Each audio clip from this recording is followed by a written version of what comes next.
Pakasalan mo si Syria. Tatlong salita. Tatlong salitang parang bombang sumabog sa harap ko, galing mismo sa bibig ni Lola Ising, ang matriarch ng pamilya namin, na akala ko'y nasa bingit na ng kamatayan kaya ako napauwi ng wala sa oras mula New York. Pero heto siya ngayon, nakaupo sa paborito niyang silyang tumba-tumba sa veranda, may hawak na abaniko, at mukhang mas malakas pa sa kalabaw, nag-uutos na parang nagpapabili lang ng suka sa tindahan. What the actual? Lola, are you serious? Hindi ko napigilang itaas ang boses ko. Kakalapag ko lang halos ng dive, ilang oras na biyahe papuntang San Rafael, tapos ito ang ibubungad sa akin. I flew halfway across the world because Tita Elena said you were dying. Anong pakasalan si Syria ang sinasabi niyo? The air in our ancestral home in San Rafael suddenly felt thick, parang yung ensaymada na nilagyan ng sobrang keso. Nasa hapag kami. Well, ako lang pala ang hindi pa kumakain. Ang buong angka ng mga Villarreal naroon. Si Tita Elena, ang bunsong kapatid ni Mommy, umiiwas ng tingin, busy sa paghihimay ng bangus. Si Tito Boy, asawa niya, biglang napaubo at uminom ng tubig. Ang mga pinsan ko, parang mga estatwang biglang nagka-interes sa pattern ng mantel. Silence. Nakakabinging katahimikan. Denmark, iho, si Lola Ising ulit, ang boses niya kalmado pero may diin, parang bakal na binalutan ng seda. Hindi ako nagbibiro. The doctor said well, he said things. At bago ako kunin ni Lord, gusto kong makita kang nakaayos na ang buhay. At si Syria, huminga siya ng malalim. Kailangan niya ng mag-aalaga sa kanya. Syria. Pangalan pa lang, parang gino-joke time ako.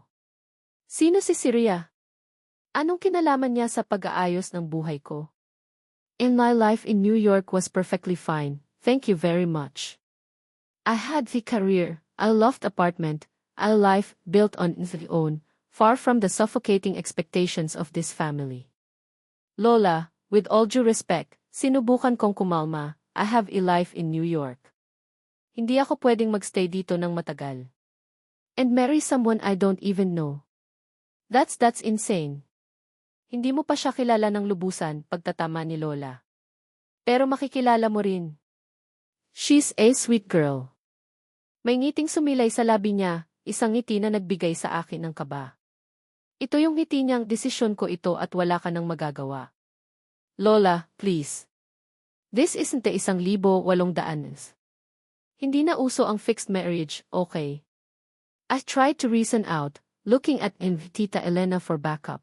But she just shrugged, helplessness written all over her face. Mukhang pati siya, na corner ni Lola. Para sa akin, uso pa, matigas na sabi ni Lola. At kung hindi ka papayag, tinaas niya ang isang kilay. Alam mo na, Denmark. Ayokong ungkatin pa ang nakaraan. Napalunok ako. Shit!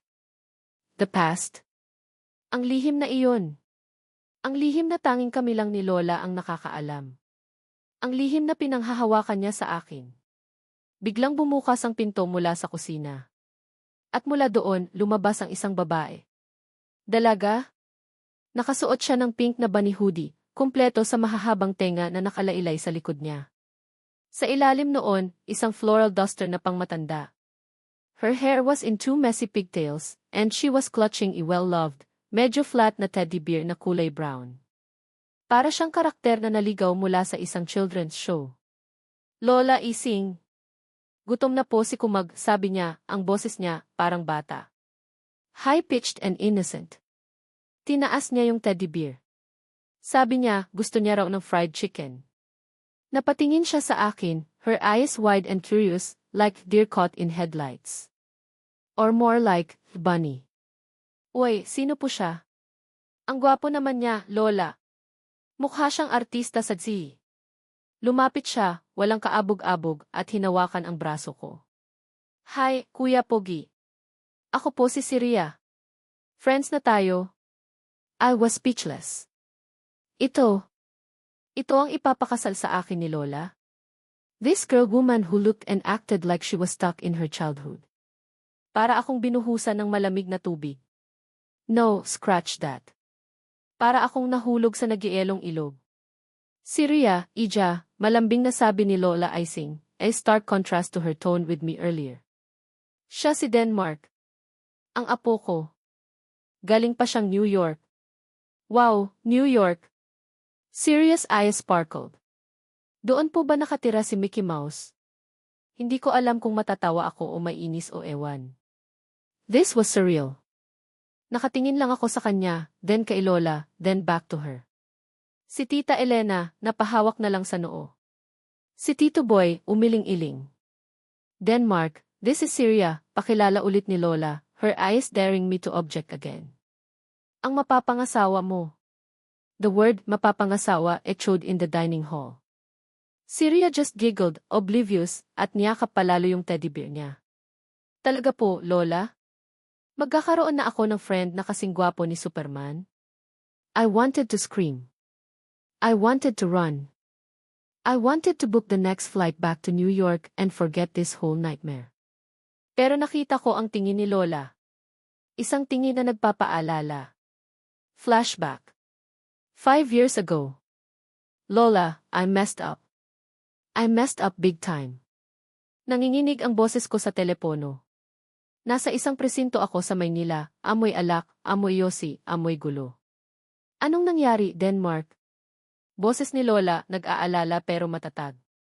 I was young, reckless, and influenced by the wrong crowd from the prominent family.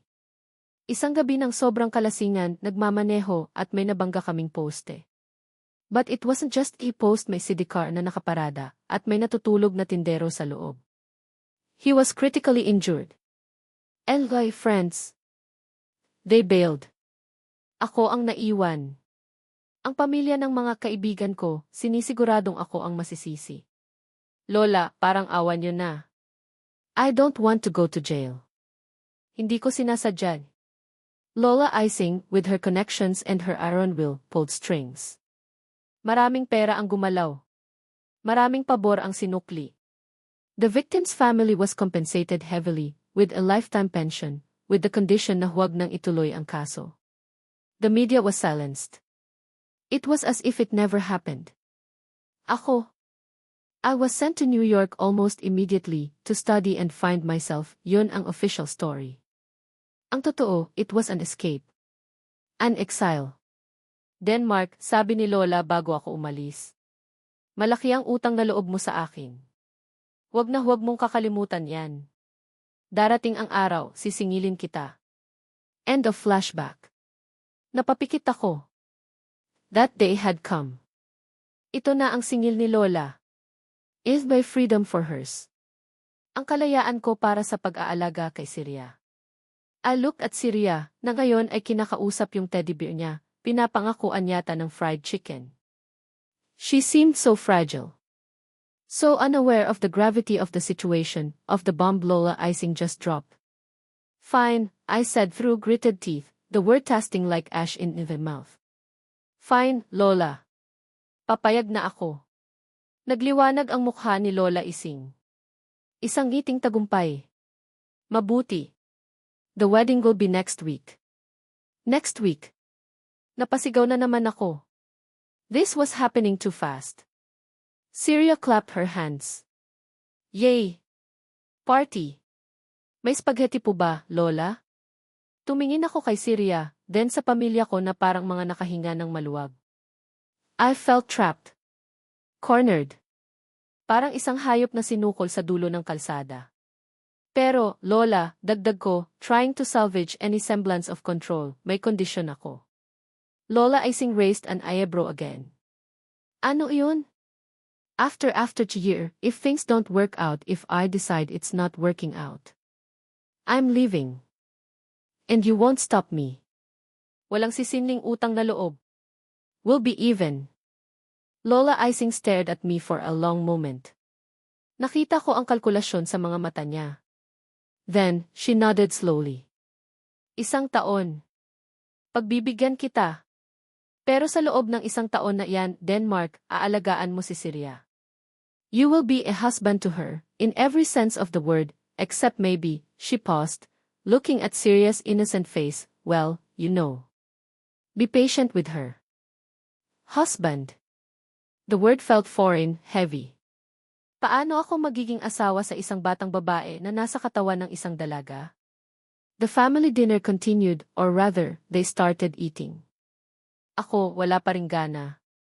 Si Syria, masayang kumakain ng fried chicken sa tabi ko, paminsan-minsan ay sinusubuan yung teddy bear niyang si Kumag. She even offered me the piece. Kuya Pogi, tikman mo. Masarap. Promise. I just stared at her. Elway future wife. You'll have 1-year sentence. Pinilit na kasal. Pinilit na tadhana. Welcome home, Denmark. Welcome to hell. Or maybe, just San Rafael, which felt like the same thing right now. I downed a glass of water, feeling the cold liquid do nothing to quench the burning resentment inside me. This was going to be a very, very long year. Lumipas ang 1 linggo mula nang ikasal kami ni Syria. Kasal. What a joke. It was more like a hastily arranged hostage situation in Lola Ising's garden, with a nervous-looking local judge, a handful of reluctant family members, and Syria in a white dress na parang hiniram niya sa manika, na may hawak na baukwet ng plastic na bulaklak, at si Kumag, nakabauti pa ang loko. Ako. I felt like a condemned man walking to his execution. Ang tanging consolation ko lang ay ang kasunduan namin ni Lola, 1 year. 1 year of this charade. Living under one roof with Syria was an experience. Isang karanasan na araw-araw sinusubok ang pasensya ko. Our room, the master suite na pilit ipinagkaloob sa amin ni Lola, was no longer the serene, minimalist space remembered. It was now a chaotic explosion of Syria. Una, there were the fairy lights. Libo-libong kumukuti-kutitap na ilaw ang nakasabit sa paligid ng kama, sa bintana, pati yata sa lampshade. Sabi niya, para daw hindi matakot sa dilim si Kumag. Si Kumag. Yung lintik niyang teddy bear na parang extension na ng katawan niya. Kinakausap niya si Kumag more than she talked to me. Kumag, gutom ka na ba? Kumag, ang sungit ni Kuya Monster Boss, no. Kumag, kanta tayo. Monster Boss. Yan ang tawag niya sa akin. Kasi daw, lagi akong nakasigaw, laging galit, laging parang boss na nag-uutos. Well, can you blame me? Paano ka hindi magiging monster boss kung ang i-asawa mo ay mas concerned pa sa feelings ng isang stuffed toy kesa sa katotohanang we are legally bound to each other, much to the eternal dismay. Syria, can you please turn those damn lights off? Hindi ako makatulog. I'd grumble, trying to bury Kilby face in his pillow. Ay, sorry po, monster boss, she'd whisper, tapos maririnig ko ang kaluskos niya. She wouldn't turn them all off, though. Magtitira siya ng 1 o 2 string, para lang may konting star si Kumag. Hindi ko na lang pinapansin. What's the use? It's like arguing with a 5-year-old. Tapos, ang mga stuffed toys. Hindi lang si Kumag ang hari sa kwarto. May isang pamilya ng kuneho, isang elepanteng kulay blue, isang asong may malalaking mata, at kung ano-ano pang creatures na parang galing sa Noah's Ark of Fluff. They occupied half of the bed. Our bed. Kaya ang ending, sa sahig ako natutulog, gamit ang banig at isang unan. Fine, iway me. Mas gugustuhin ko pang katabi ang malamig na sahig kesa ang isang babaeng akala mo ay may sariling kindergarten sa kama. Isang hapon, umulan ng malakas. Yung tipong parang binubuhos ang langit. I was trying to get some work done on my laptop. May mga kailangan pa rin akong isettle sa New York office remotely. Nakakainis na nga ang intermittent internet signal dito sa probinsya, dinagdagan pa ng ingay mula sa labas. Ang sarap maligo sa ulan. Napalingon ako. There, in the middle of our garden, was Syria.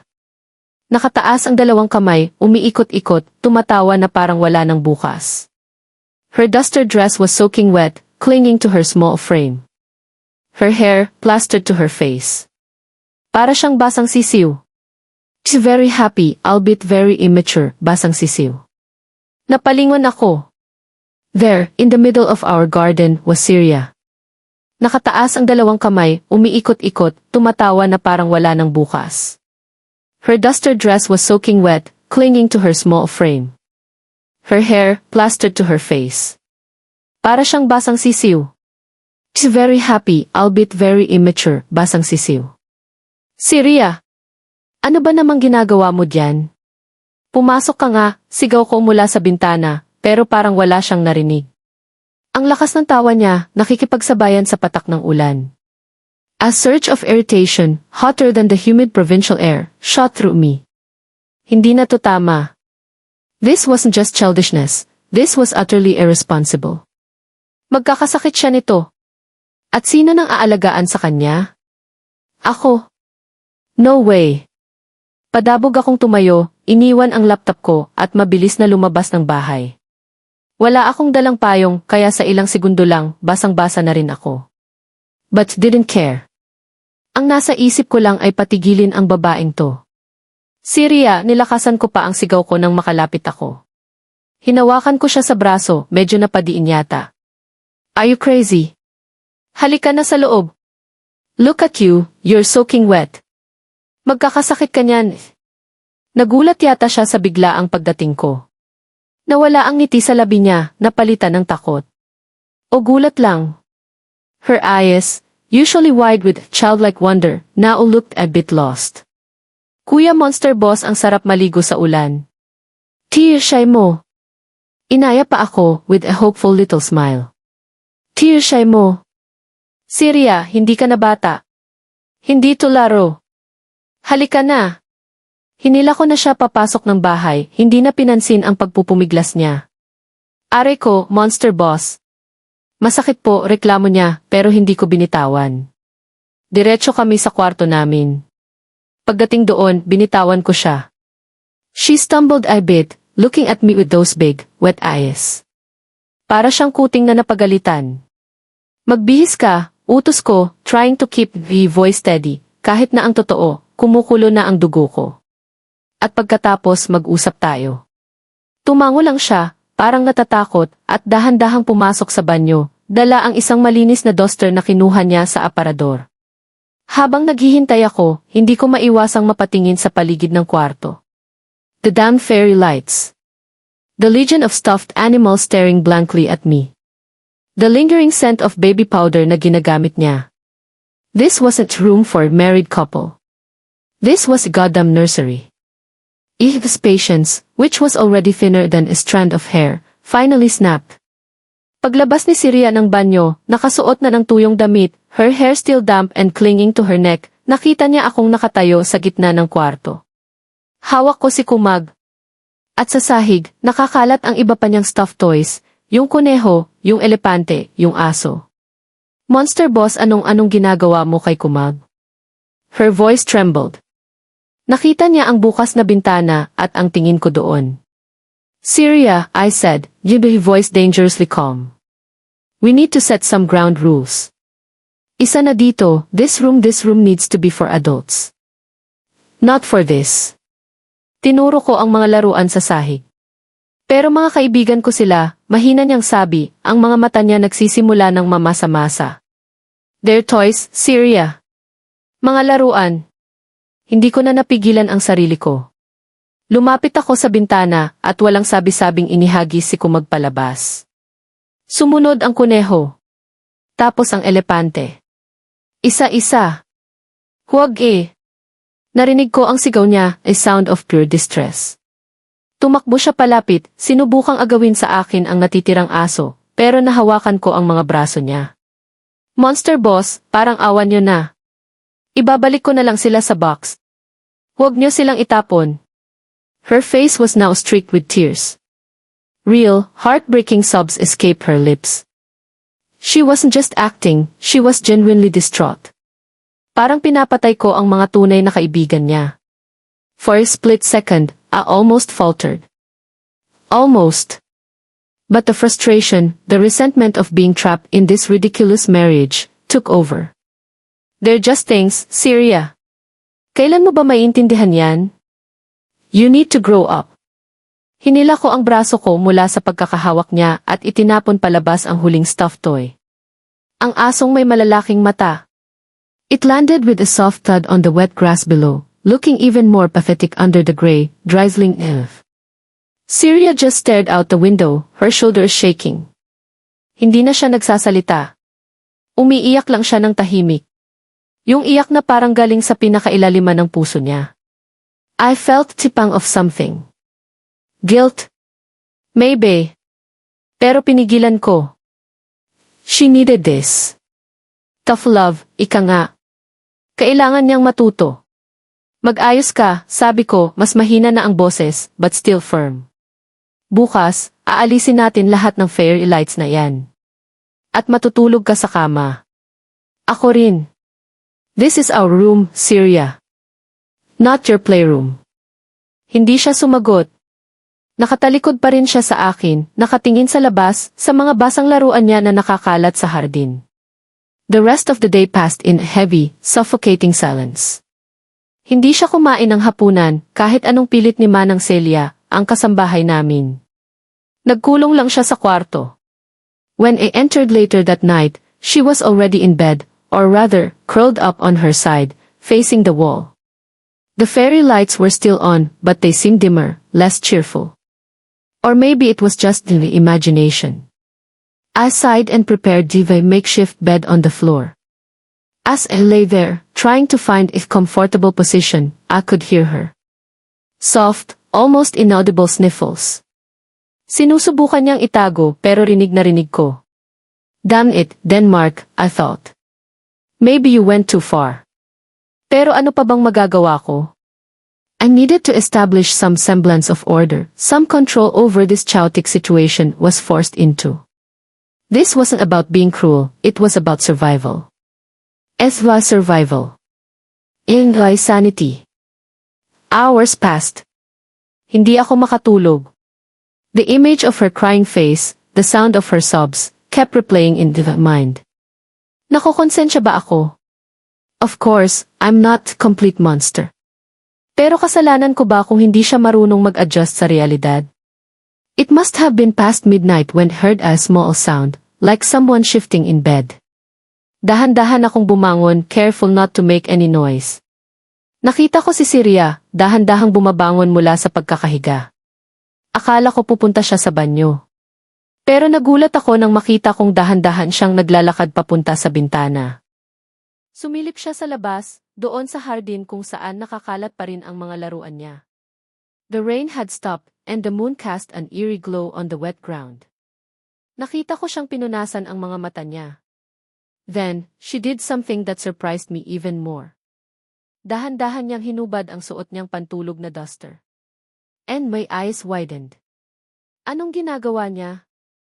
I was about to say something, to stop her, when she turned slightly, her back partially to the window, illuminated gisay the moonlight filtering in. And then I saw it. Sa likod niya, mula sa may bandang balikat pababa sa gitna ng likod niya, was a scar. Hindi siya maliit na peklat. It was a large, ugly, raised scar, parang galing sa isang matinding sunog. Mapula-pula pa ang ibang bahagi, kahit na halatang luma na. It snaked down her back like a grotesque serpent. Napasinghap ako, but quickly covered the mouth. She didn't seem to notice me. Nakatingin lang siya sa labas, sa mga laruan niya. Then, just as quickly as she removed her duster, isinuot niya ulit ito. Huminga siya ng malalim, yung parang nanginginig, tapos bumalik siya sa kama at humiga ulit, nakatal. Ilang linggo pa ang lumipas. Ang mga araw sa San Rafael ay parang slow-motion replay ng isang pelikulang hindi ko naman gustong panoorin. I tried to keep myself busy with remote work, pero mahirap mag-concentrate. Laging may distractions. Si Syria, na kahit paano ay natutong huwag nang masyadong maingay kapag nag-work daw si Monster Boss. Si Lola Ising, na bawat ngiti ay parang may hidden meaning, na parang sinasabing, si Denmark. Hindi naman pala mahirap, di ba?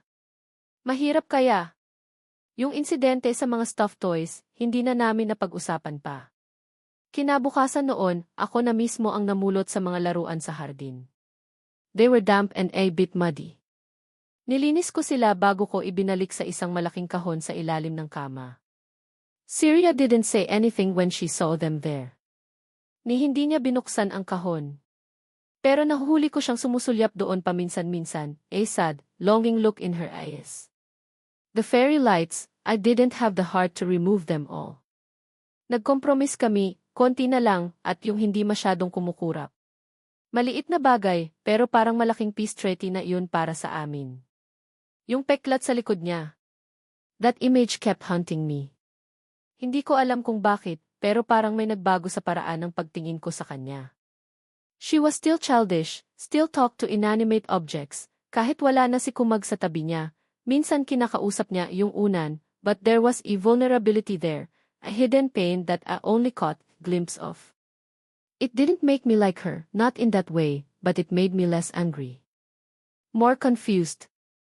Isang hapon, habang nagkakape ako sa nag-iisang medyo disenteng coffee shop sa bayan, yung tikapihan ni Aling Nena, na may wifi na mas mabilis pa sa pagong, may pumasok na babae. Matangkad, balingkinitan, naka-designer sunglasses kahit medyo makulimlim, at bawat kilos, parang galing sa cover ng isang fashion magazine. Denmark. Oh and my God, is that really you? Napalingon ako. And in my heart did a stupid little lurch. Camille. Eloy's ex-girlfriend. The one I left behind in Manila when was exiled to New York. The one who represented everything I thought I wanted back then, sophistication, ambition, a life away from a place like San Rafael. Camille, I managed you weak smile. What are you doing here? Akala ko nasa Singapore siya for some fashion event, as per her last Instagram post na nakita ko si accident. Is thy tita's having her birthday? You know, Tita March from the De Los Reyes clan. So, decided to come home for a bit. And then heard the Denmark Villarreal is back in town. And married. She sat down opposite me, her perfectly sculpted eyebrows raised. Her voice, a smooth, velvety purr that used to drive me crazy. Now, it just sounded calculating. Well, life's full of surprises, I said, trying to sound casual. Hindi ko alam kung bakit, pero bigla akong na-conscious. Surprises indeed. Mumiti siya, pero hindi umabot sa mga mata. So, where's the lucky girl? I'm dying to meet her. I heard she's special. May diin sa salitang special na parang may kasamang invisible quotation marks. Bago pa ako makasagot, bumukas ang pinto ng kapihan at pumasok si Syria. Naka-yellowed shirt na may drawing ng malaking sunflower at faded denim shorts. May dala siyang maliit na bayong na may lamang ewan, parang mga bato at dahon. She was looking around, probably for me. Lola Ising had asked her to buy some pandesal, and I told her I'd wait for her here. Denmark. Ay, Kuya Monster Boss pala, she chirped, spotting me. Lumapit siya, ang ngiti niya kasing liwanag ng sunflower sa damit niya. Then she saw Camille. Her smile faltered a bit. Uy, may kasama ka pala. Hello po. Bati niya, medyo nahihiya. Camille looked Syria up and down, a barely concealed smirk on her lips. So, this is her. Syria, right? She didn't even bother to stand or offer a handshake. Cute outfit. Very provincial. Naramdaman ko ang pag-init ng mukha ko. Syria just looked down at her shirt, then back at Camille, confused. Ah, opo. Paborito ko po itong sunflower. Of course, it is, Camille said, then turned to me. So, Denmark, how's married life? Must be quite an adjustment from New York. Dito, ang entertainment, ano nga ba? Watching paint dry. She loved a tinkling sound that suddenly grated on her nerves. Camille, that's enough, sabi ko, medyo matigas. Syria, sensing the tension, just stood there awkwardly, clutching her bayong. Kuya Monster Boss, yung pandesal po, nabili ko na. Uwi na po tayo, she asked softly, her eyes pleading. Not yet, sweetie, Camille interjected, her voice dripping with false sweetness. We're just catching up. Tell me, Syria, anong likes mo? Besides sunflowers and playing in the rain, I presume. Her eyes flicked towards me, a silent, malicious reference to something she couldn't possibly know about unless may nagsismis na sa kanya. This town was too small. Nakita kong namula si Syria. Yumuko siya, pinaglaruan ang tali ng bayong niya. Gusto ko po mag-drawing. At saka kumanta po, kahit hindi maganda boses ko. Oh, how quaint. Camille took a sip of her latte. Denmark here, he used to like art galleries, indie films, jazz clubs. Alam mo ba yun, Syria? Or puro Cartoon Network lang ang alam mo? That was it. I didn't know what came over me. Maybe it was the smug look on Camille's face. Maybe it was the way Syria visibly cringed at her words, trying to make herself smaller. Or maybe, just maybe, it was a teeny, unacknowledged part of me that felt protective. Camille, stop it, I said, your voice low and dangerous. Hindi ka nakakatuwa. Camille looked genuinely surprised. Excuse me. I'm just making conversation, Denmark. Trying to get to know your wife. She practically spat the last word.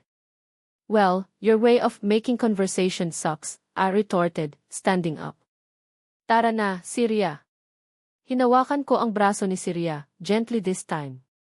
Thanks for the coffee, Camille. It was enlightening. Hinila ko na si Syria palabas ng kapihan, leaving stunned Camille behind. Paglabas namin, naramdaman kong nanginginig si Syria. Okay ka lang, tanong ko, still annoyed at Camille, but also worried about Syria. She nodded, but didn't look at me. Opo, monster boss. Sino po siya? Kaibigan mo po. She's an old friend, I said evasively. Huwag mo na siyang isipin. Pero alam kong inisip niya. The rest of the day, she was unusually quiet. Kahit si Manang Celia, napansin. Hindi siya nag-drawing. Hindi siya kumanta. She just sat beside the window, looking out, her sunflower t-shirt suddenly looking less bright. That night, I found myself snapping at Camille over the phone. She called, trying to apologize, or more likely, trying to manipulate me again. Denmark, I'm sorry if I offended your little wife. Hindi ko sinasadya. It's just that. I was surprised. You, of all people, settling for someone so simple.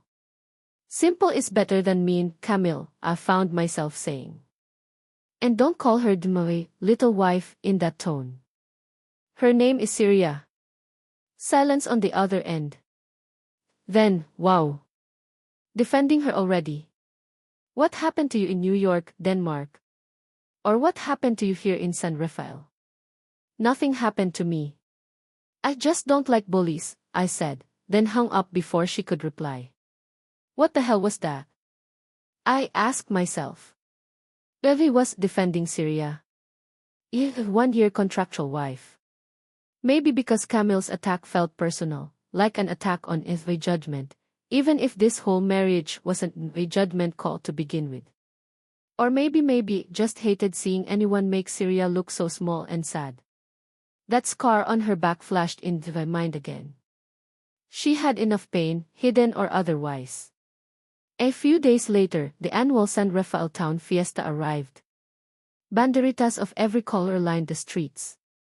Ang ingay ng mga tao, ang amoy ng barbecue at kung ano-anong kakanin, ang tunog ng banda ng musikong bumabati sa bawat kanto. It was a sensory overload, typical Filipino fiesta. Lola Ising insisted we all go to the town plaza for the evening festivities. Denmark, Syria, bilisan nyo na.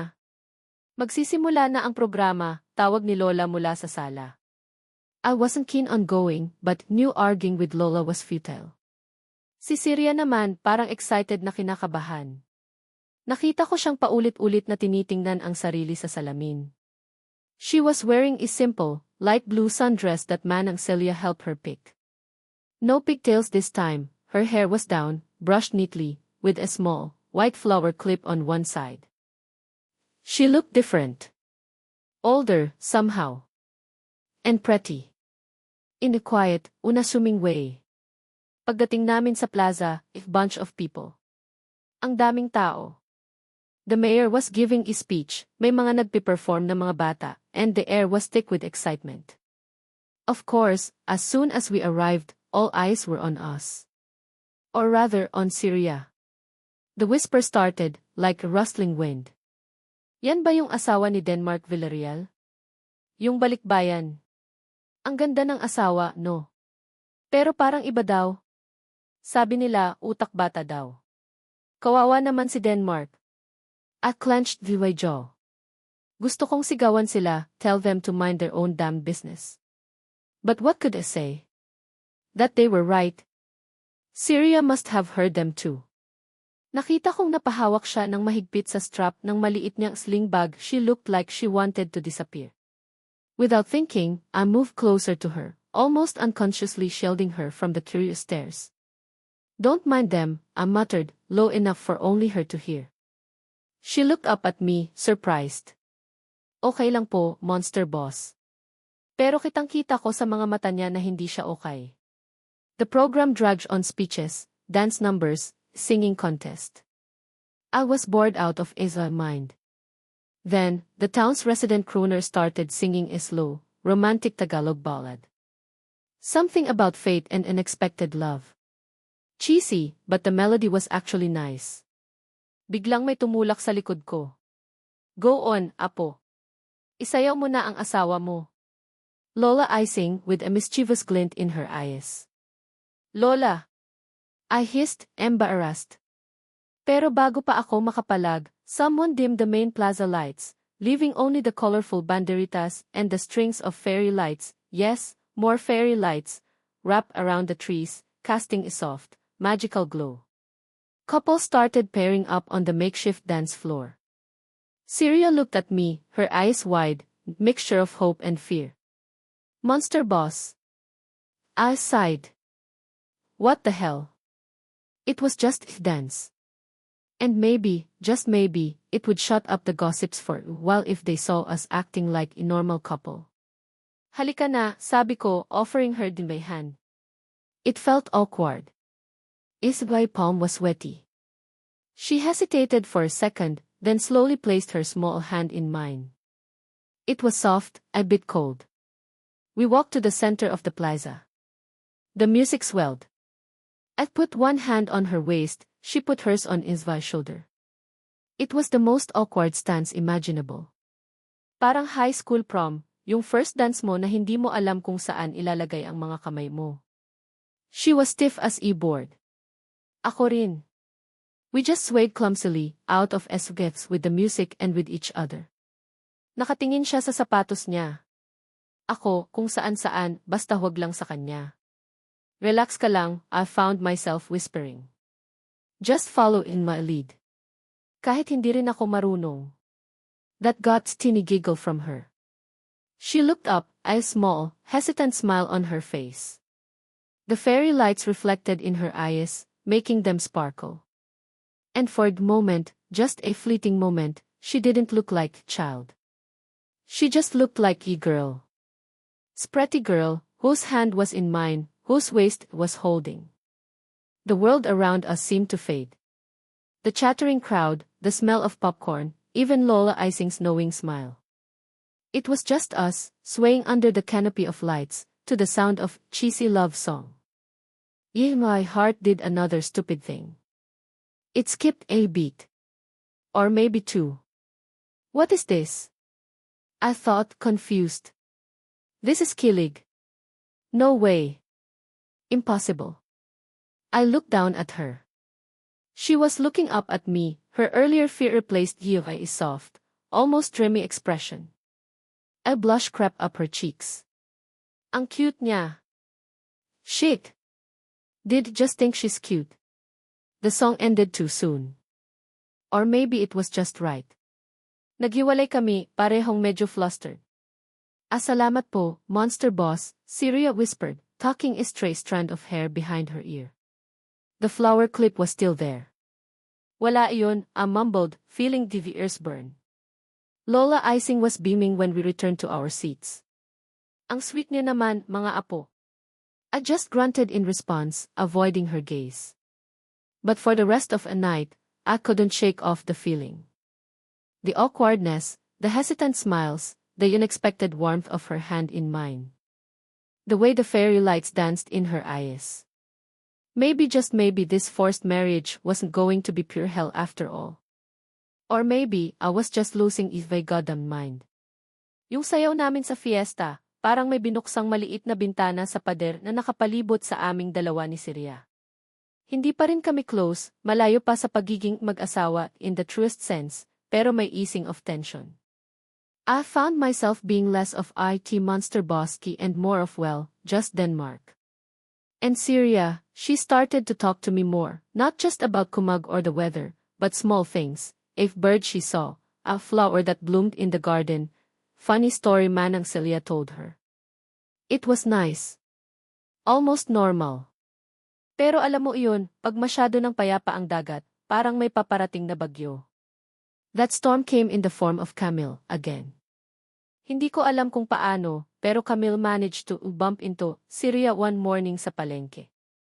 Alone. Ako, may inaasikasong importanteng tawag mula New York, kaya hindi ko siya nasamahan. According to Manang Celia, who saw parts of it from the distance, Camille was all smiles and apologies. Fake kindness, the deadliest kind. Syria, sweetie, I'm so sorry about the other day sa kapihan, Camille supposedly said, her voice dripping with sincerity kuno. Medyo na jetlag lang siguro ako. Friends? And Syria, with her trusting, innocent heart, of course, said yes. Camille then invited her for merienda para makabawi ako. Manang Celia tried to subtly warn Syria, pero si Syria na-excite. It was probably the first time someone her age, or at least someone who looked like she could be peer, tried to befriend her.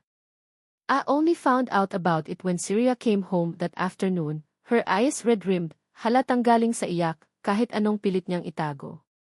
Anong nangyari, tanong ko agad, a sense of dread washing over me. Nagkita ba kayo ni Camille? Tumango siya, hindi makatingin sa akin. Nagmerienda lang po kami, Kuya Monster, Denmark. She was starting to use my real name more often now. Okay lang po. Okay lang. Bakit parang naiiyak ka? Hinawakan ko siya sa balikat, forcing her to look at me. Anong sinabi niya sa'yo? It took a lot of coaxing, but finally, the story tumbled out, in between sobs.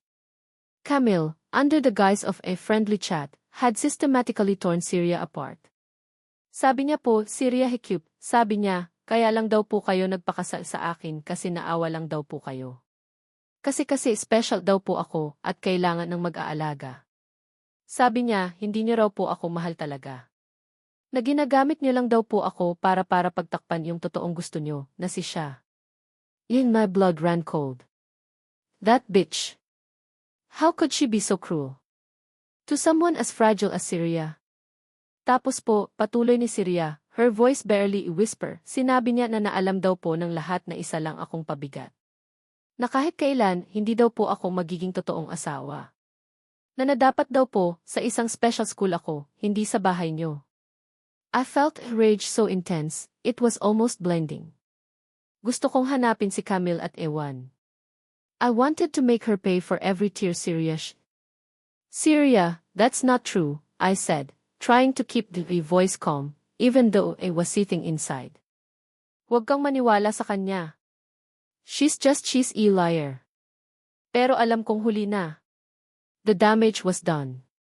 Camille's words, like venom, had seeped into Syria's already vulnerable mind. Pero totoo naman po, di ba? Syria looked at me, her eyes filled with a heartbreaking mix of pain and resignation. Kaya niyo lang naman po ako pinakasalan dahil kay Lola.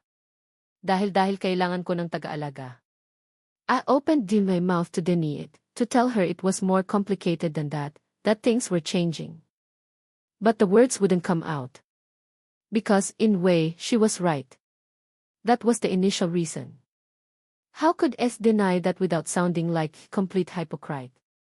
Seeing my hesitation, Syria's face crumpled. Sabi ko na nga po, Seiji. Tumalikod siya at tumakbo papasok ng kwarto namin, and I heard the door slam shut. I stood there, frozen, the weight of Camille's malice and Syria's pain pressing down on me. This is my fault, I thought. I should have protected her better. I should have warned her about Camille. Sinubukan kong katukin si Syria, pero ayaw niyang buksan ang pinto.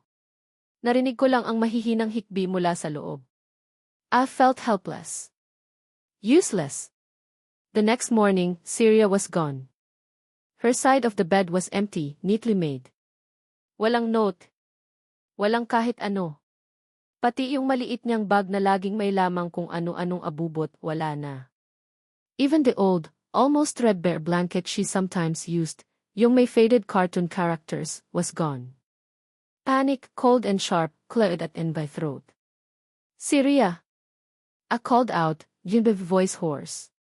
Sinilip ko ang banyo, ang closet. Wala. Tumakbo ako palabas, tinanong si Manang Celia, si Lola Ising. No one had seen her leave. Parang bula siyang naglaho. Diyos ko, Denmark, anong nangyari? Lola Ising looked pale, her usual stern composure gone. Hindi ko na na-explain. Ang nasa isip ko lang, I had to find her. Where would she go? Wala naman siyang ibang kakilala dito bukod sa amin. Wala siyang pera, alam ko. My mind raced. The palenque. The church. The plaza. Then, something clicked. Isang lugar na minsan niyang naikwento sa akin, noong isa sa mga rare moments na nag-uusap kami ng maayos. Isang lugar na espesyal daw sa kanya. The abandoned elementary school. San Rafael West Elementary School. Nasa kabilang dulo ng bayan, malapit sa may ilog, matagal nang sarado dahil luma na at may itinayo ng bago. Sabi niya, doon daw siya nag-aral ng grade 1, bago-bago huminto. Without a second thought, kinuha ko ang susi ng lumang pick-up truck ni Tito Boy and sped off, driving like a madman, not caring about the potholes or the stray chickens crossing the road. In my heart was pounding in the chest, a frantic drumbeat of fear and regret. Please be there, Syria. Please be safe. The old school looked even more dilapidated up close. Broken windows, overgrown weeds, a rusted gate hanging precariously on one hinge. Para siyang haunted house. Kinabahan ako. Was she really here? Pinasok ko ang gate. The silence was eerie, broken only by the chirping of crickets and the rustling of leaves. Syria! I called out, a voice echoing in the emptiness. Syria, andito ka ba? I checked the classrooms one by one. Dusty chairs piled in corners, cobwebs hanging like ghostly curtains, faded alphabet charts still on one wall. Then, in the last classroom at the end of the corridor, the one nearest the overgrown playing field, I saw her. Nakaupo siya sa sahig, sa isang sulok, yakap-yakap ang mga tuhod niya. Beside her, lying on the dusty floor, was Teddy Bear. Not Kumag. This one was different. It was smaller, charred black in several places, one button eye missing. It looked like it had been through hell and back. Syria, I breathed, relief washing over me, so potent it almost buckled in knees. She looked up, her eyes swollen from crying, her face smudged with dirt. When she saw me, there was no surprise, no anger. Just profound, bone-deep sadness. Lumapit ako dahan-dahan, umupo sa tabi niya. For a long time, neither of us spoke. The silence wasn't awkward, it was heavy, filled with unspoken things. Finally, she whispered, paano niyo po ako nahanap? Naalala ko na ikwento mo dati tong lugar na to, I said softly. I looked at the burnt teddy bear. Sino siya? Syria picked up the beer, cradling it gently. Siya si Bounty. Siya, yung pinakauna kong kumag. Her voice broke. And then, the story came out. The real story. The secret she had guarded for so long, the secret that defined her, trapped her. Dito po ako nag-aaral dati, Kuya Denmark, she began, her gaze distant, lost in a memory I couldn't see. Masaya po ako dito. Marami akong kaibigan. Si nanay at tatay sinusundo ako lagi. Tapos isang gabi. Her breath hitched. Tears started to fall again, silently tracing paths down her dusty cheeks. Isang gabi nagising po ako, mainit. Mausok. Hindi po ako makahinga. Her body started to tremble. Sumisigaw po si nanay. Si tatay sinubukan niya pong buksan yung pinto ng kwarto ko, pero ayaw bumukas. I felt a cold dread creep up my spine. I wanted to stop her, to tell her she didn't have to relive it, but knew she needed to. This was the core of her pain. Nakita ko po yung apoy sa ilalim ng pinto. Ang laki-laki na po. She was clutching Bounty so tightly, her knuckles were white. Narinig ko po si tatay sumisigaw. Syria! Tumalon ka sa bintana. Anak, tumalon ka. Pero natatakot po ako. She closed her eyes, as if to block out the image. Tapos may sumabog. Malakas. Nawalan po ako ng malay. Paggising ko po nasa ospital na ako. Sabi nila, yung kapitbahay daw po namin ang nakakita sa akin, nakalabas na ako ng bintana, pero si nanay at tatay. She couldn't finish the sentence. Sobs racked her small frame, a raw, animal sound of grief that tore through me. I instinctively pulled her into my arms, holding her tight as she cried, as she finally let out all the pain she had been carrying for so long. The fire. The tragic fire that took her parents. The fire that left her with that horrifying scar on her back. The fire that broke her. Sabi po ng doktor, she continued, her voice muffled against her chest, nagkaroon daw po ako ng trauma. At regression. Parang bumalik daw po ako sa pagkabata. Nung una, hindi na raw po ako nagsasalita. Tapos, unti-unti, parang bata na lang daw po ulit ako mag-isip. Natigil daw po yung paglaki ng isip ko. Doon sa edad na nabago mangyari yung sunog. She pulled away slightly, looking at me with eyes that held an unbearable sadness. Kaya po ako ganito, Kuya Denmark. Kaya po ako parang bata. Kasi na-stuck po ako. Na-stuck po ako doon sa gabing iyon. Takot na takot. Nag-iisa. She gestured to Bounty. Siya lang po ang natira sa akin mula sa bahay namin. Nasunog din po siya, pero itinago ko pa rin. Everything suddenly made sense.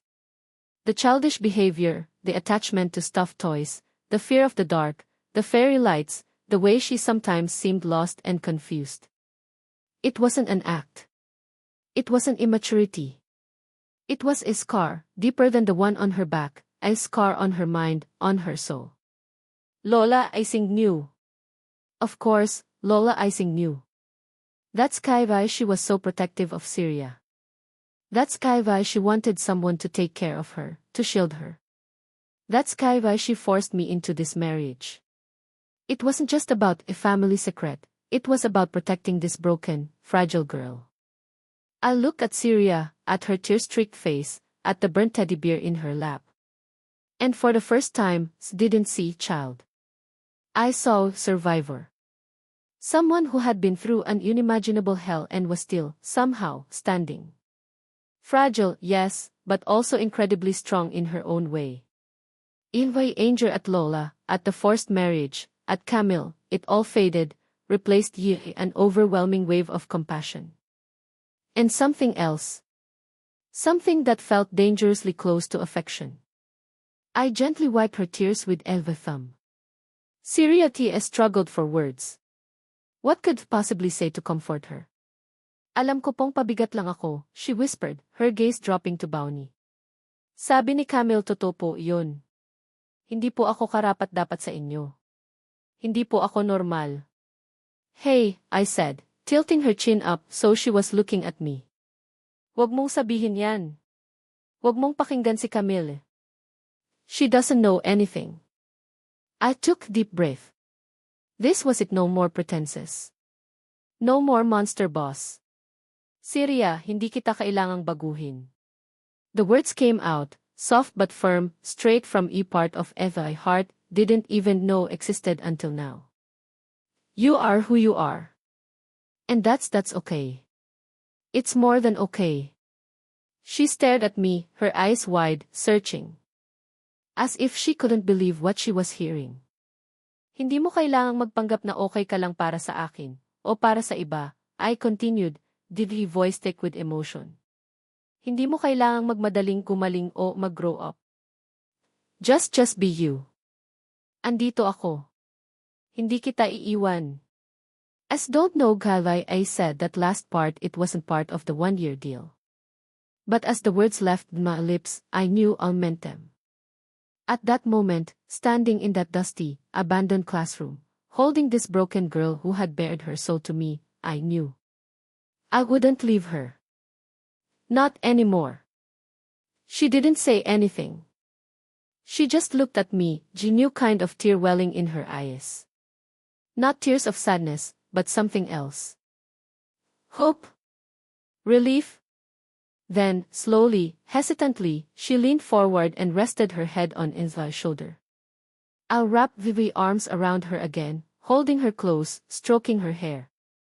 We stayed like that for a long time, amidst the ghosts of her past, with the burnt teddy bear as silent witness.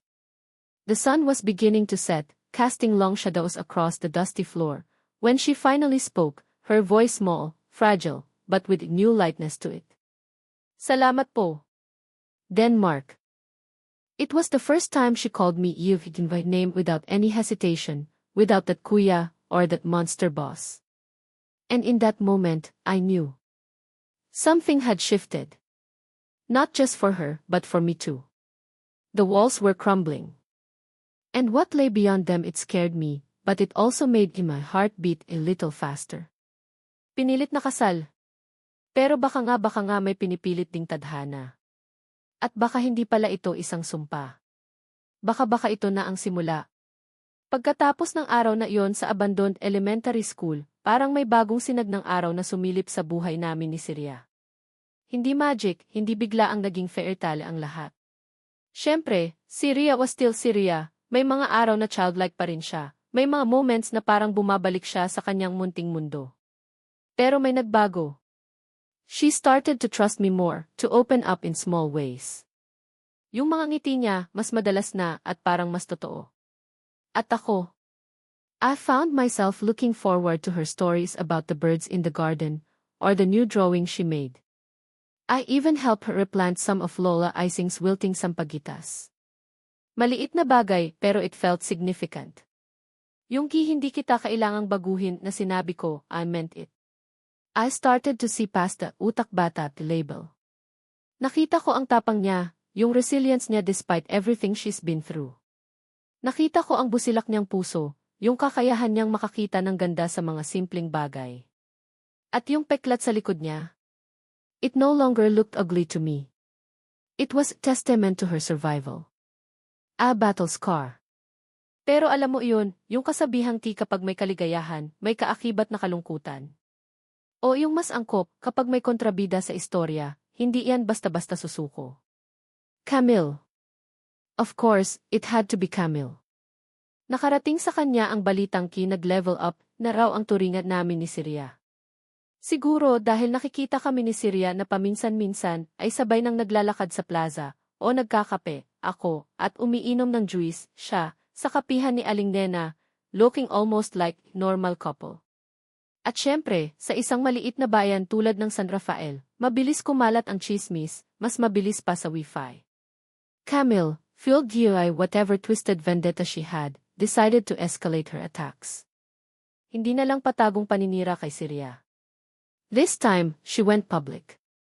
She hosted a charity brunch, kuno at one of the bigger resorts just outside San Rafael. Invited ang mga alta sociedad ng probinsya, the mayor's wife, the doctor's wife, mga mayayamang angkan, kasama na syempre si Lola Ising, at kami ni Siria. Lola Ising was hesitant at first, alam niyang may binabalak si Camille, but Camille was annoyingly persuasive, using the charity angle. It's for the orphans, Lola Ising. Surely, you and your lovely new granddaughter-in-law would want to support such a noble cause. Siria was nervous. Sobra. Denmark, kailangan po ba talaga nating pumunta? Baka po mapahiya lang ako. Hey, I said, holding her hand. It felt natural now, holding her hand. Andito ako. Hindi kita pababayaan. Just be yourself. Yun ang pinakamahalaga. She squeezed my hand, a fragile smile on her face. Salamat po. Pagdating namin sa resort, it was clear that this wasn't just charity brunch. It was a stage. And Siria was meant to be the unwilling star of cruel play Camille had orchestrated. Camille, looking like $1,000,000 in designer dress, greeted us with a smile that could curdle milk. Denmark. Siria. So glad you could make it. Her eyes, however, lingered on Syria's simple floral dress, na pinili pa namin ni Manang Celia dahil sabi ni Syria, para po akong bulaklak na masaya, with a condescending glint. The brunch started innocently enough. Small talk, polite smiles, clinking glasses of fruit juice, for Syria and some others, and wine, for Camille and her cronies. Pero habang tumatagal, Camille started steering the conversation. You know, Syria, Camille began, her voice loud enough for the nearby tables to hear, I've been meaning to ask. How are you coping? It must be so challenging, moving to the new place, the new life, especially with your condition. Natahimik ang table namin. All eyes on Syria. Nakita kong namutla siya. Anong condition po? Syria asked, her voice barely a whisper. Camille feigned surprise. Oh, Dina dear, surely Denmark has told you. Or maybe you are not fully aware. She looked around the table, practiced expression of concern on her face. Well, some people say, and I'm just repeating what I've heard, of course, that you're not entirely stable. Camille. Lola Ising interjected, her voice sharp. That's enough.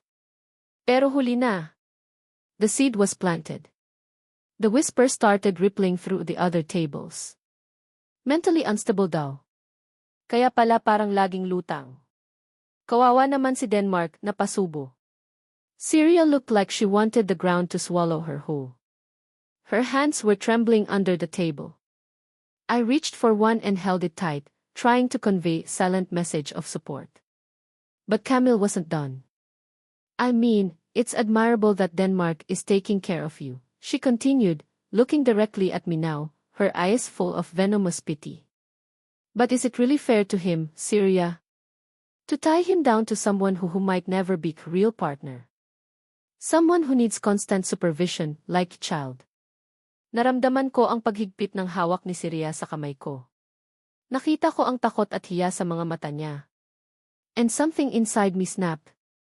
All the progress we'd made, all the fragile trust Syria had started to build, Camille was trying to shatter it with her cruel words. The pressure, not just from Camille, but from the judgmental stares of everyone around us, the suffocating weight of San Rafael's expectations, the lingering ghost of Evie's own past obligations to Lola, it all came crashing down on me. And I, Denmark Villarreal, the one who promised, hindi kita kailangang baguhin, the one who promised, andito ako, did the one thing I swore I wouldn't do. Broke. Camille, for God's sake, can you just shut up? I exploded, did a voice much louder than intended. The entire hall went silent. Then, I turned to Syria. And the words that came out, they weren't mine. They were the words of a frustrated, cornered man. I'm a monster. And you, Syria? Yildi's voice was harsh, laced with desperation couldn't control. Elvis, can't you just can't you just tear a little harder? Elvis, can't you just grow easy? The moment the words left my mouth, I wanted to take them back. The look on Syria's face, it was like it had physically struck her. Her eyes, wide with shock and pain so deep it felt like it could shatter glass, stared at me. The hand I was holding went limp. She slowly pulled her hand away from mine. The silence in the hall was deafening. Walang nagsasalita. Even Camille looked momentarily stunned to the outburst. Then, Syria stood up. Very slowly, very deliberately. She didn't tear. She didn't scream. She just looked at me, chillingly calm expression on her face, an expression had never seen before. It was devoid of any emotion. Parang basag na manika. Sorry po, she whispered, her voice hoarse, addressing no one in particular.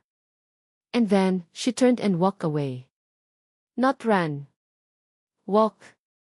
With a strange, fragile dignity, she walked out of the resort, out of the suffocating judgment, out of a life. I wanted to run after her, to apologize, to tell her didn't mean it, but was frozen, nailed to the chair beside the horror of what had just done. The monster boss was back. And he had just destroyed an angel. Lola Ising was looking at me, not with anger, but but with profound disappointment that cut deeper than any scolding. Camille, after a moment, tried to look sympathetic, but I could see the triumph in her eyes. She had won. She had broken us. The rest of the day was a blur. I don't remember how I got home. I don't remember what Lola Ising said to me, or if she said anything at all. All I could see was Syria's face, her eyes full of that unbearable hurt. When I finally stumbled into our room na ngayon ay parang napakalaki at napakalamig, it was empty. Too empty. On the bed, where she used to sleep, where the faint scent of her baby powder still lingered, there was a single, folded piece of paper. And beside it, Kumag. Her original Kumag, the one I had callously thrown out the window, the one I had later retrieved and kept in a box. Now, he was sitting there, staring at me with his button eyes, and silent accuser. My hands trembled as I picked up the letter. It was written in her childlike, uneven handwriting. Dear Denmark, hindi na po monster boss. Salamat po sa lahat. Salamat po sa pagpapanggap na minahal niyo ako, kahit saglit lang. Salamat po sa pagtitiis. Naiintindihan ko na po ngayon. Tama po si Camille. Tama po kayo. Kailangan ko na pong lumaki. Siguro po hindi dito. Siguro po hindi sa tabi niyo. Sorry po kung naging pabigat ako. Hindi ko po sinasadya. Sana po maging masaya kayo. Deserve niyo po iyon. Paalam. Syria. Si Kumag po, iiwan ko na sa inyo. Baka po mas kailangan niyo siya kaysa sa akin. Alagaan niyo po siya, ha? The letter slipped from Enva's shaking fingers. Kumag. Iniwan niya si Kumag. Her most precious possession. The one thing that connected her to her past, to her parents. And she left him for me. A sob, raw and guttural, tore from Enva's chest. I sank to my knees, clutching the letter, the room spinning around me. The fairy lights, the ones I had grudgingly allowed to stay, suddenly seemed to mock me with their cheerful glow. Syria D. I choked out her name. No, please D. It was only then, in the crushing emptiness of that room, with her goodbye letter in my hand and her beloved teddy bear staring blankly at me, that the full, undeniable truth hit me with the force of a speeding jeepney. I loved her. God help me, Denmark Villarreal, the cynical balikbayan, the reluctant husband, was hopelessly, irrevocably in love with Syria. With her childishness, with her scars, with her beautiful, broken soul. And I had just driven her away.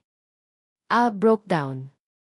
Right there, on the cold floor, surrounded beside the ghosts of our short, tumultuous time together. I cried like I hadn't cried since I was a child. For her. For us. For the stupid, heartless bastard I had become. Nasa iyo na lahat. The freedom I thought I wanted, the release from this obligation. Pero wala na siya. At sa pagkawala niya, parang nawala na rin ang lahat ng kulay sa mundo ko. Wala pa rin ako. Because without her, I was nothing. Months. Buwan ang lumipas. Ang bawat araw, parang isang walang katapusang disyerto ng pangungulila. The big ancestral house in San Rafael felt cavernous, empty. Her room became a shrine to dim regret. Si Kumag, laging nasa tabi ng unan ko, the constant, for a reminder of the monumental stupidity. Minsan, kinakausap ko siya. Kumag, pare, ang tanga-tanga ko, no? Paano ko nagawa yun sa kanya? He just stared back, his button eyes holding no judgment, only a silent, shared sorrow. Si Lola Ising, hindi ako sinermunan. Alam niya.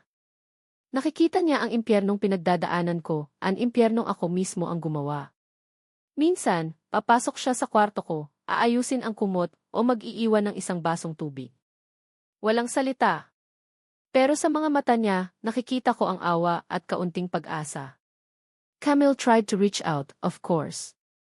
Denmark, I heard what happened. I'm so sorry. Maybe now, we can finally Hindi ko na siya pinatapos. Camille, I said, he voice dead calm, if you ever call me again, or come anywhere near me or envy family, I will make sure you regret it for the rest of your miserable life. I think she finally got the message. Wala na akong narinig mula sa kanya. Good riddance.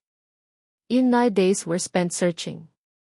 Nagtanong-tanong ako sa lahat ng kakilala ko, sa bawat sulok ng San Rafael, sa mga kalapitbayan.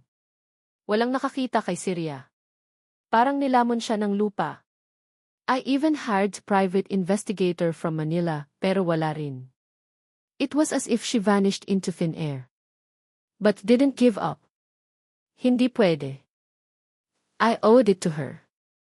I owed it to myself. I owed it to Kumag. Then, one sweltering afternoon, after almost 6 months of fruitless searching, a tiny lead.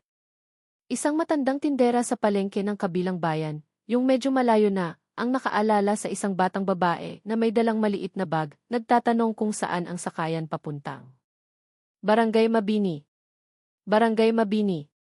It was a small, remote village nestled at the foot of a mountain, several hours away a bumpy jeepney ride. Kilala ito sa mga daycare center na tinayo ng isang edis para sa mga anak ng mga magsasaka. In my heart hammered against the ribs. Could it be?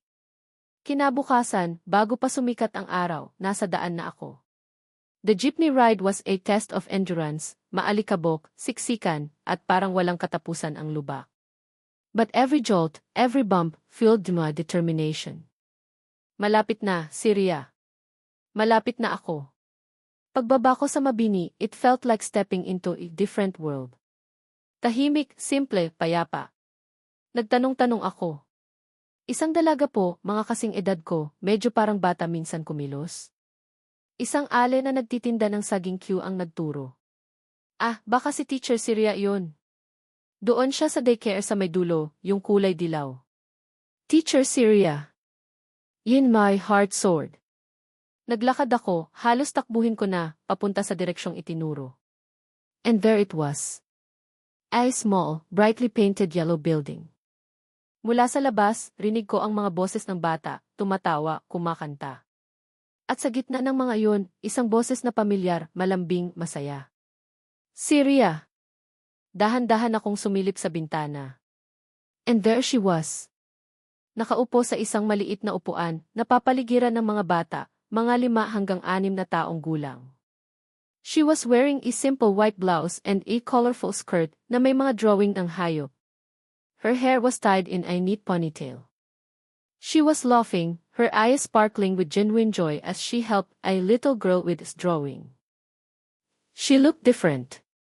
There was a new light in her eyes, a quiet confidence I'd never seen before. She looked happy. Healed, almost. And beautiful. So damn beautiful. Parang may kung anong mainit na kumalat sa dibdib ko. Pag-ibig. Paghanga. At isang matinding hiya. Who was I to disturb this peace she had found? This life she had built for herself, away from me, away from the pain caused. Pero kailangan. I had to. Huminga ako ng malalim, inipon lahat ng lakas ng loob ko, at kumatok sa pinto. Isa sa mga bata ang nagbukas. Sino po kayo? Syria looked up. Her smile faltered. Her eyes widened, a flicker of something unreadable passing through them. Shock. Fear. Or just surprise. The Denmark. The children looked from her to me, curious. Pwede ba tayong mag-usap? I asked, Genevieve voice hoarse. Kahit saglit lang. She hesitated, then nodded slowly. Mga bata, sandali lang si Teacher Syria, ha? Mag-drawing muna kayo ng maganda. Kumuha siya ng isang akay na bata at inilapit sa isang mesa. Lumabas siya, sinara ang pinto sa likod niya. We stood there, under the shade of a large mango tree, the sounds of the children a faint background hum. Anong ginagawa mo dito? Tanong niya, hindi makatingin ng diretso sa akin. Hinanap kita, sabi ko. 6 na buwan kitang hinanap, Syria. She finally looked at me. There was no anger in her eyes, just a quiet sadness. Bakit? Kasi kailangan kong humingi ng tawad. Ilnbavi voice cracked. Syria, I am so sorry. For everything. Sa mga nasabi ko, sa mga nagawa ko. Ang tanga-tanga ko. I was a monster. Pinagsisisihan ko lahat yun araw-araw. Tears welled up in his eyes. Wala na akong pakialam kung mukha akong kawawa. I deserve this. Nung umalis ka doon ko lang na-realize kung gaano ka kahalaga sa akin. Doon ko lang na-realize na namahal pala kita, Syria. Mahal na mahal. She just stared at me, her expression unreadable. Alam kong huli na siguro, I continued, yun by heart atching. Alam kong masaya ka na dito.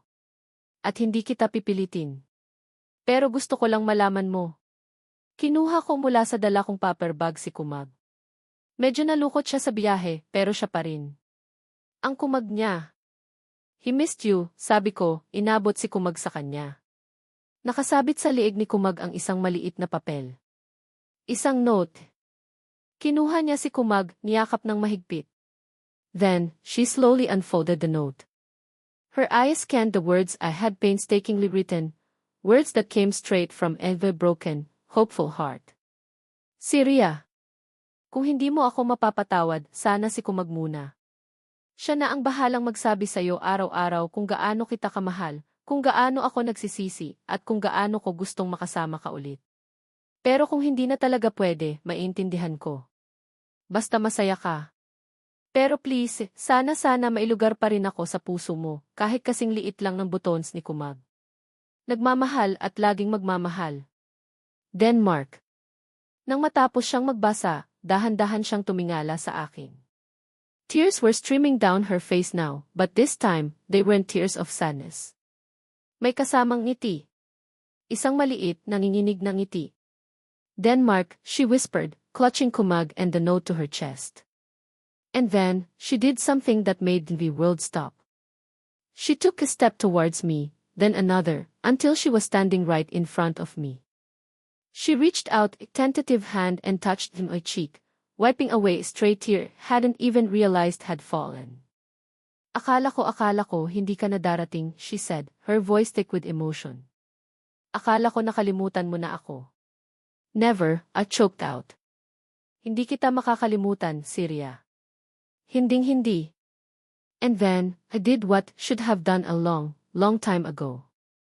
I gathered all my courage, dropped to one knee right there in front of the yellow daycare center, under the shade of the mango tree, with Kumag as the witness. Syria, I began, with voice shaking but earnest. Alam kong nasaktan kita ng sobra. Alam kong marami akong pagkukulang. Pero kung papayagan mo ako, gusto kong bumawi. Gusto kong patunayan sa'yo na nagbago na ako. Na mahal kita, hindi dahil sa obligasyon, hindi dahil sa utang na loob, kundi dahil ikaw si Syria. Ikaw ang babaeng nagturo sa akin kung paano magmahal ulit. I took her hand, the one not holding Kumag. Syria, will you marry me again? This time, for real. This time, because we both want to. Because we love each other. The children inside the daycare had apparently sensed the drama unfolding outside. Nakadungaw na sila sa bintana, mga maliliit na ulo, mga matang bilog na bilog sa curiosity. Syria looked at me, then at the children, then back at me. As beautiful, radiant smile broke across her face, a smile that could light up the darkest corners of every soul. Through her tears, she nodded. Denmark. Yes. I let out a whoop of joy, standing up and pulling her into a tight hug.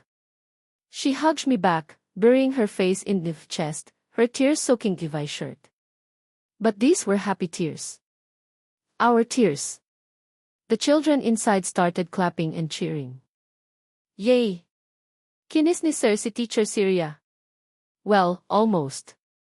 The kiss would come later, I promised myself. Our second wedding was nothing like the first. Walang pilitan. Walang takot. Walang halong pagkukunwari. It was a simple ceremony held in Lola Ising's garden, the same garden where our forced marriage began. But this time, it felt different. It felt sacred. Syria wore the simple white dress again, but this time, her eyes sparkled with pure happiness, not confusion. She held a bucket of real sampaguitas, her favorite. And beside her, held Gia, one of the children from her daycare who served as a flower girl, was Kumag, wearing new, even more dashing bow tie. Lola Ising was crying, but they were tears of joy. Even Manang Celia was dabbing her eyes. When the local judge, the same one, bless his patient soul, pronounced us husband and wife, again, I looked at Syria. My wife. And my love. And my life. Mahal kita, I whispered, before kissing her, real kiss this time, full of love, promise, and a future I couldn't wait to start. Mahal na mahal din kita, Denmark, she whispered back, her eyes shining. Life wasn't perfect. There would still be challenges. Serious healing was an ongoing process. My own past mistakes would always be a part of me. But now, we had each other. We had love. We had Kumag, who now had the permanent place of honor on our bedside table. Pinilit na kasal na naging pinilit na tadhana. At sa huli, naging isang pag-ibig na pinili. Pinili naming dalawa. And as I held Syria's hand, walking down the garden path, surrounded beside the people we loved, under a day as bright and hopeful as our future, I knew. This was it, this was home. This was forever. Kumag, ako na ang bahala kay Syria. Pangako. At mumiti si Kumag. O baka guni-guni ko lang. Pero sa puso ko, alam kong umiti siya. Wakas. Grabe. What a journey with Denmark and Syria. Thank you for this. I hope this meets your expectations. Let me know your thoughts. Sige, narito ang isang taos pusong liham mula sa manunulat. Sa aking mga minamahal na mambabasa. Una sa lahat, mula sa kaibuturan ng aking puso, maraming salamat. Salamat sa inyong walang sawang pagsubaybay sa bawat kabanata ng kwento ni na Denmark at Syria. Sa bawat pag-click, sa bawat minutong inilaan ninyo para silipin ang kanilang mundo, naramdaman ko ang inyong presensya at suporta. Hindi ninyo alam kung gaano kalaking inspirasyon ang naidulot ninyo sa akin habang isinusulat ko ang kanilang paglalakbay. Ang pagsulat ng Pinilit na Kasal, Pinilit na Tadhana ay isang emosyonal na roller coaster para sa akin. Kasabay ninyo, naramdaman ko ang bawat kilig sa mga simpleng titigan, ang tampuhan na nagpapabigat sa dibdib, ang selos na kumukurot, ang sakit ng mga lihim na nabunyag, at higit sa lahat, ang pag-asa na sumisilip sa kabila ng lahat ng unos. May mga pagkakataong napapangiti ako habang nagtatype, at may mga oras ding hindi ko mapigilang maluha para sa kanila, lalo na para kay Syria. Nais kong yakapin siya at sabihing hindi siya nag-iisa. Nais kong tapikin sa balikat si Denmark at sabihing, gising pare, nasa harap mo na ang kayamanan. Ang pagbuo sa kanilang mga karakter, sa kanilang mga pinagdaanan, ay parang pag-aalaga ng isang hardin. Kailangan ng pasensya, pag-unawa at pagmamahal. Sinikap kong gawing totoo ang kanilang mga emosyon, ang kanilang mga pagkakamali at ang kanilang pagbangon. Kung mayroon man akong nais na mapulot ninyo mula sa kwentong ito ay ang mga sumusunod. Una, ang pag-ibig ay hindi laging perpekto, pero lagi itong may kakayahang maghilom. Minsan, dumarating ito sa hindi inaasahang pagkakataon, sa hindi inaasahang tao, at sa hindi inaasahang paraan. Ang mahalaga ay ang pagiging bukas ng ating puso para ito'y tanggapin at alagaan. Pangalawa, huwag tayong manghusga base lamang sa panlabas na anyo o sa mga kwentong naririnig natin. Bawat isa sa atin ay may kanya-kanyang pasan, mga lihim na sugat, at mga laban na hindi nakikita ng iba. Tulad ni Syria, marami sa atin ang nangangailangan ng pangunawa, hindi ng pangungutya. Tulad ni Denmark, minsan kailangan nating matisod ng malakas para matauhan at makita ang tunay na mahalaga. Pangatlo, ang kahinaan ay maaaring maging daan patungo sa kalakasan. Ang pag-amin sa ating mga pagkakamali, ang paghingi ng tawad, at ang pagtanggap sa ating mga di kasakdalan ay hindi senyales ng pagkatalo, kundi ng katapangan at paglago. At panghuli, ang pamilya at ang mga tunay na kaibigan ay mga angkla sa gitna ng bagyo. Sila ang ating sandigan, ang ating mga kumag sa totoong buhay, na hindi man nagsasalita ay laging nariyan para sa atin. Ngayon, nais ko sanang marinig ang inyong mga saloobin. Ano ang pinakapumatak na eksena sa inyo? Sinong karakter ang inyong minahal o kinainisan? Hello, Camille. Anong aral ang inyong personal na napulot? Huwag sana kayong mag-atubiling ibahagi ang kwentong ito sa inyong mga kaibigan, pamilya, o kahit kanino na sa tingin ninyo ay maaaring makakuha ng inspirasyon mula kina Denmark at Syria. At syempre, mag-iwan lamang po kayo ng komento sa ibaba. Bawat mensahe ninyo ay mahalaga at lubos kong pinapahalagahan. Muli, maraming salamat sa inyong pagmamahal. Hanggang sa muling pagkikita sa susunod nating kwento. Naway patuloy tayong maniwala sa kapangyarihan ng pag-ibig, pagpapatawad at pangalawang pagkakataon. Nagmamahal. Ang inyong manunulat.